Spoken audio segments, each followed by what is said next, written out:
ये हमारा पाठ का नाम दिया है पृथ्वी की आंतरिक संरचना। आंतरिक का मतलब होता है अंदर, यानी जो हमारी भूमि है, जो पृथ्वी है, उसके अंदर इसकी रचना कैसे हुई, किस तरीके से हमारी पृथ्वी का निर्माण हुआ है। तो ये हमें आंतरिक का मतलब समझना है। आंतरिक का मतलब होता है इनसाइड या अंदर। तो हमारी पृथ्वी का निर्माण किस तरह से हुआ है, इसके बारे में हमने पहले बताया था। आज हमारा क्वेश्चन है कि निर्माण के आधार पर शैलें कितने प्रकार की होती हैं। शैल को इंग्लिश में कहते हैं रॉक, ROCK, और ये कई प्रकार की होती है, इसलिए ये इनको रॉक्स कहा जाता है, क्योंकि सिंगुलर में रॉक कहते हैं, प्लूरल में रॉक्स बोलते हैं, ROCKS। तो हमारा पहला जो क्वेश्चन है वो है निर्माण के आधार पर शैलें कितने प्रकार की होती हैं। तो निर्माण के आधार पर जो शैलें होती हैं वो 3 प्रकार की होती हैं। फर्स्ट क्या है, आग्नेय शैल, दूसरी अवसादी शैल, और थर्ड हमारी है रूपांतरित शैल। जैसे कि ये आग्नेय शैल, तो इसमें एक शब्द निकला आग, तो इसे इग्निस रॉक्स भी बोलते हैं। ये आग से बहुत गर्म होती है। और दूसरा होता है अवसादी शैल, ये अवसाद से बनती है। और ये थर्ड दिया रूपांतरित। रूपांतरित का मतलब होता है किसी चीज का रूप का परिवर्तन होना, यानी उसकी दशा जो है, जो कंडीशन है पहले जैसी ना रहे, चेंज हो जाए, उसमें बदलाव हो, तो उसको रूपांतरित करें। जैसे रूप का मतलब होता है आकार, शक्ल, तो उसमें जिसमें आकार या शक्ल बदल जाए उसे कहते हैं रूपांतरित, यानी जिसमें रूप बदल जाए। अब नेक्स्ट है आग्नेय शैलों की क्या विशेषताएं होती हैं। इनमें खास बात क्या होती है, जैसे कोई व्यक्ति होता है, कोई भी छात्र होता है, तो उस व्यक्ति के अंदर या उस छात्र के अंदर कुछ न कुछ खास बात होती है, उसके अंदर कुछ न कुछ स्पेशलिटी होती है, कुछ विशेष योग्यता होती है। तो वैसे ही इसमें भी कुछ खास बातें होती हैं, तो वो इसमें दिया है। आग्नेय शैलों की प्रमुख विशेषताएं निम्नलिखित होती हैं। पहली क्या है, इन शैलों का अपरदन कम होता है। अपरदन जानते हैं, जैसे कोई पत्थर या कोई पत्थर का टुकड़ा है, वो किसी रगड़ से या हवा की रगड़ से या पानी की रगड़ से ज्यादा कटता है, कट कट के छटता चला जाता है। जैसे आप पहले कुएं से पानी भरते थे, तो रस्सी जब रगड़ती थी कुएं की ईंट से, तो वो तुमने देखा होगा रस्सी की रगड़ से वो ईंट कट जाती है, तो यही वो कट कट के छोटी होती चली जाती है। तो ये चीज इसमें नहीं होती है, बहुत कम होता है, अपरदन कम होता है। और ये शैलें रवेदार एवं दानेदार होती है। रवा देखा, रवा आपने रवे में देखा हल्के छोटे छोटे दाने होते हैं। तो ये इनकी विशेषता ये होती है, रवेदार और दानेदार होती है। इन शैलों में परत नहीं पाई जाती है। जैसे कुछ पत्थर ऐसे हैं जैसे कई परतें होती हैं, इसमें परत नहीं होती है। अब नेक्स्ट है आग्नेय शैलों में जीवाश्म नहीं पाए जाते।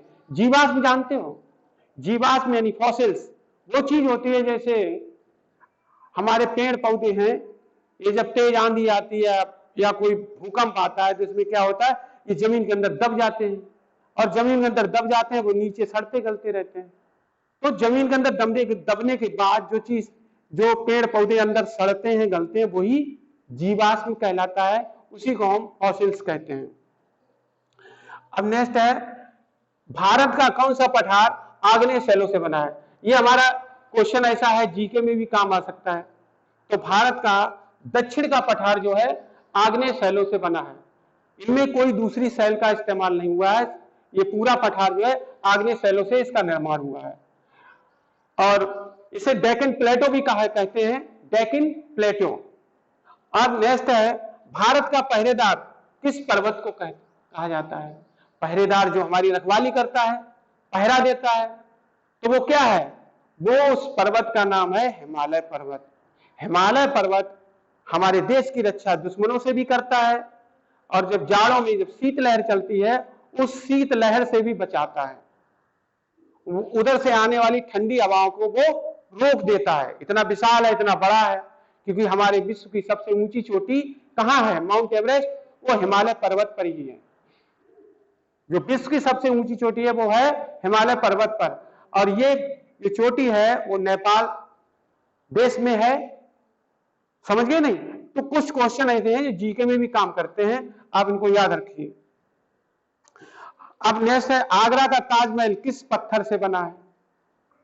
भाई ये जो ताजमहल है 7 वंडर्स में आता है, 7 अजूबे इस दुनिया में हैं, उसमें हमारा ताजमहल भी शामिल है।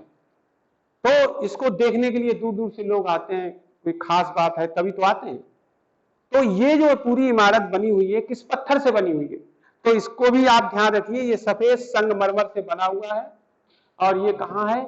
आगरा में है। आगरा में लोग ताजमहल देखने काफी दूर दूर से आते हैं। तो आपसे कोई पूछता है तो आप बताइए कि आगरा का ताजमहल सफेद संगमरमर पत्थर से बना हुआ है। अब आता है स्थल मंडल किसे कहते हैं? लिथोस्फीयर। स्थल मंडल जो जहां पे हम रहते हैं ये स्थल है। स्थल का मतलब होता है जमीन, तो जहां हम रहते हैं ये क्या है? स्थल मंडल है। अब इसमें ये कहा गया, ये कहते तो ये लिखा हुआ भूपर्पटी एवं मेंटल का ऊपरी भाग मिलकर, ये दो चीजें मिलती हैं आपस में, तो ये मिलकर क्या कहलाती हैं? स्थल मंडल कहलाती हैं, जिसको इंग्लिश में कहते हैं लिथोस्फीयर। अब देखिए इसकी मोटाई कितनी है? इसकी मोटाई जो है 10 से लेकर 200 किलोमीटर के बीच होती है। 10 से 200 किलोमीटर। भाई 10 किलोमीटर ही बहुत हो गया यहां से फर्रुखाबाद, और 200 किलोमीटर का मतलब क्या हुआ? लगभग आप मानिए यहां से बुलंदशहर के आगे आप निकल जाएंगे, तब 200 किलोमीटर की दूरी कवर होगी। कितना बड़ा क्षेत्र है, कितनी ज्यादा मोटाई है। तो ये चीज भी आपको जीके में काम आती है। कोई पूछ सकता है कि लिथोस्फीयर यानी स्थल मंडल की मोटाई कितनी है, तो आप इसे बता सकते हैं 10 से 200 किलोमीटर के बीच है इसकी। मतलब 10 किलोमीटर भी हो सकती है, मतलब यहां से स्टार्टिंग है 10 से और मैक्सिमम 200 किलोमीटर। 2 मीटर नहीं है, 200 किलोमीटर। ठीक, काट